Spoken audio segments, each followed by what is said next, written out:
and it's finally the day everyone's been waiting for. It's election day in the United States. The world awaits to see whether the country will elect its first ever female president or whether former President Donald Trump will make a comeback. Parikshit also joins us early this morning to tell us where things stand. Parikshit, it's one of the closest elections going into the election so far.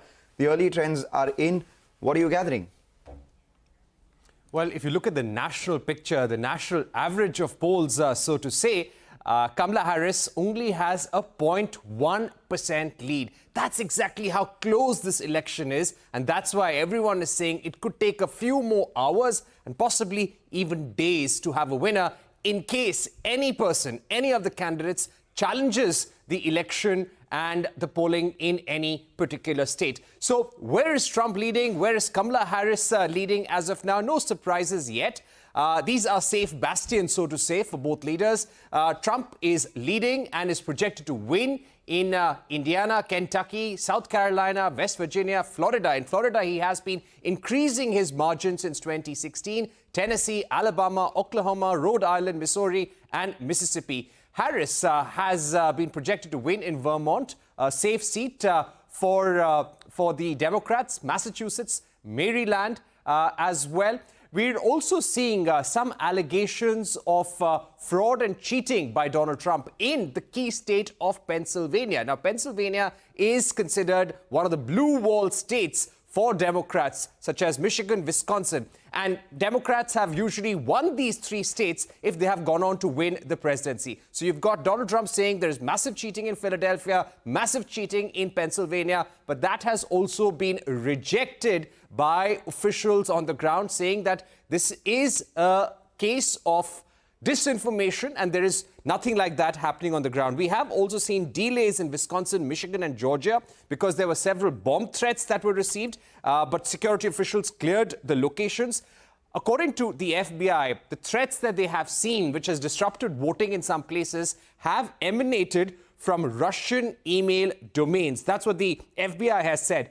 We had seen a record early voting. More than 85 million people had come out to vote early, and now we are witnessing election day voting. States like Michigan are seeing historic turnouts. Georgia is set to surpass the 2020 turnout as well.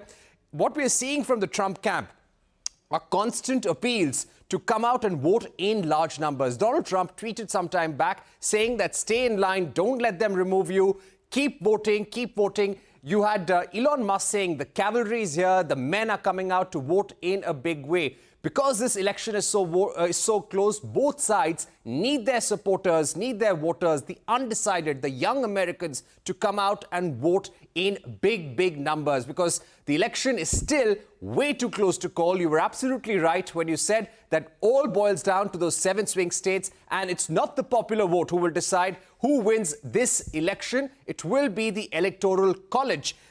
We are also seeing Kamala Harris tweeting to say that this election is a fight for the promise of America, for freedom, opportunity and equality for all. Let's see if the young American voter, the women, the Asian American, the immigrant can actually help Kamala Harris cross the finish line. Let me go across to Professor Mitchell Brown, who's joining us right now. Professor Brown, thank you very much for joining us this evening in America, this morning here in India.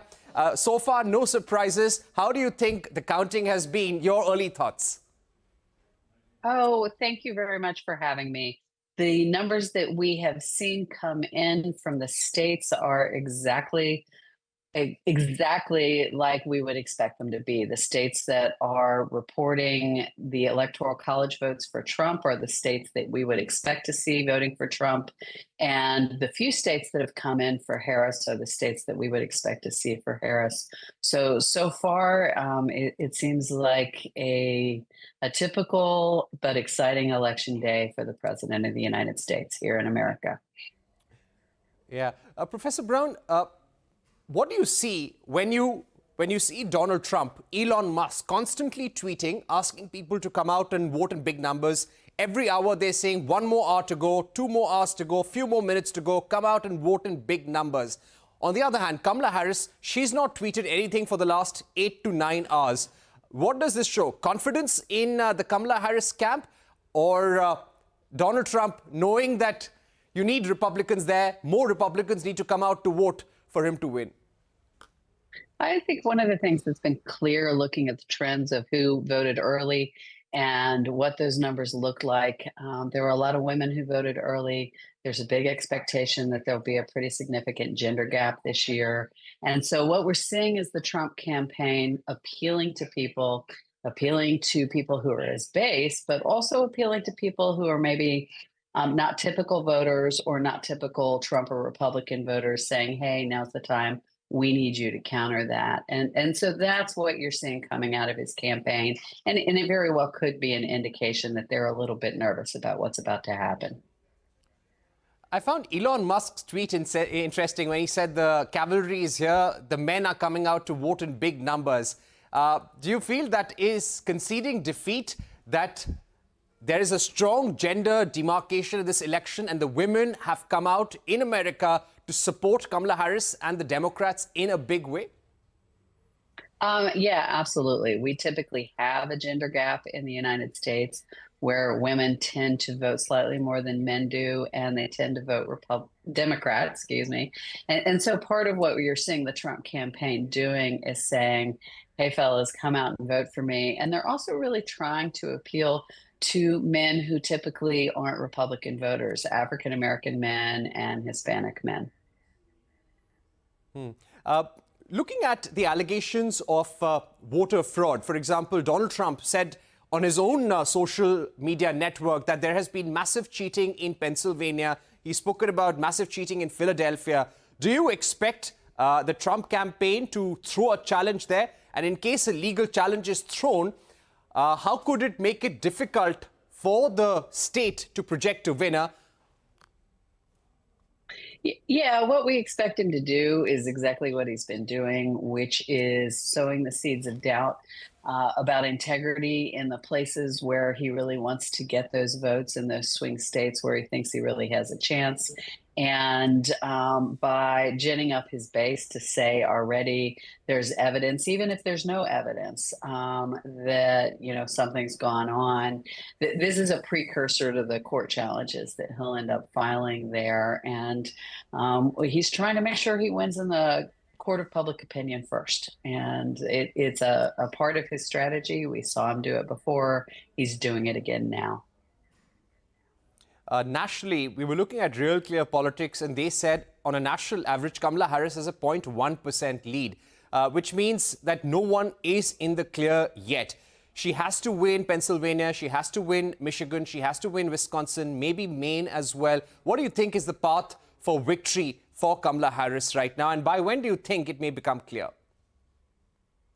Well, the path for her, what we refer to sometimes as the blue wall, she needs that blue wall, especially if she doesn't get Georgia, and especially if she doesn't get Pennsylvania. And I think both of those states are really unclear right now about what's going to happen. We're hearing reports of huge lines in Pennsylvania and some of the bigger cities that you would expect to see a lot of support for Harris. And so she has a couple of paths forward, and it's going to be very critical for her to concentrate on those states. And she has a big legal team too. And one of the things that you'll see happening is the legal team connected to her campaign saying, hey, we've got to keep the polls open longer. To the extent that we're seeing problems in polls, we want to extend voting hours. So we make sure everybody who should have the opportunity to vote actually is able to cast a vote who wants to.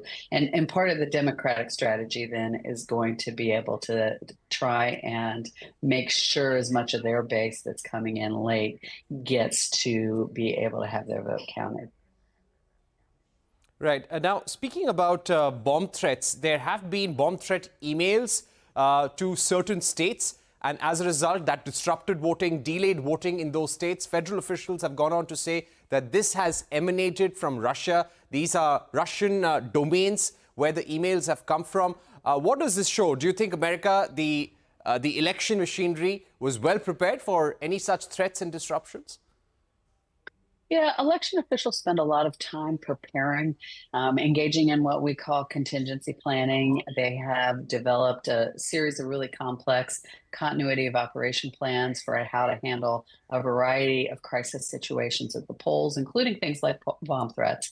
And what we've seen so far today is, particularly in Georgia, a series of these threats coming through, police investigating, getting the polling places cleared. And we are seeing in some places judges issuing orders to keep those polls open longer in order to make up for the time where there was a delay in people being allowed to vote because of them.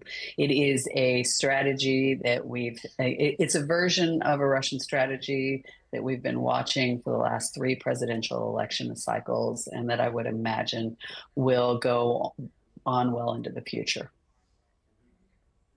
Right. Thank you so much, Professor Mitchell Brown, for joining us.